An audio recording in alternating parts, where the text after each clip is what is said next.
Cookery சேனலை பார்த்து யார் வேணாலும் சமையல் பண்ணலாம். ஆனா சுவையான சமையல் பண்றது எப்படி? நான் இதயம் நல்லெண்ணெயில சமையல் பண்றேன். ஆஹா ஓஹோன்னு பாராட்டுறாங்க. நீங்களும் இதயம் நல்லெண்ணெயில சமையல் பண்ணுங்க, பாராட்ட வாங்குங்க. தினம் தோறும் வாங்குவே இதயம். சென்னை மற்றும் அதை சுற்றியுள்ள புறநகர் பகுதிகளில் நேற்று இரவு துவங்கி விடிய விடிய மழை பெய்தது. சில இடங்களில் கனமழை கொட்டி தீர்த்தது. இதனால் நகரின் பல இடங்களில் தண்ணீர் தேங்கி சாலைகளில் போக்குவரத்து பாதிக்கப்பட்டது.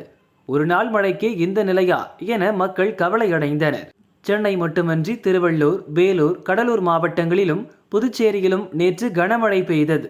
சென்னையில் இன்று காலை 8:30 மணி வரை அதிகபட்சமாக அம்பத்தூரில் 14 சென்டிமீட்டர், அண்ணாநகர் மேற்கில் 12 சென்டிமீட்டர், மணலி புதுநகரில் 10 சென்டிமீட்டர், கத்திவாக்கம், பெரம்பூரில் தலா 9 சென்டிமீட்டர், வடபழனி, புழல், குளத்தூரில் தலா 8 சென்டிமீட்டர், மாதவரத்தில் 7 சென்டிமீட்டர் மழை பெய்தது. ஆந்திர கடலோர பகுதிகளில் நிலவிய வளிமண்டல மேலடுக்கு சுழற்சி நிலப்பகுதிக்கு வந்ததால் ஆந்திரா மற்றும் ராயல்சீமா பகுதிகளுக்கு கனமழை எச்சரிக்கை கொடுக்கப்பட்டது.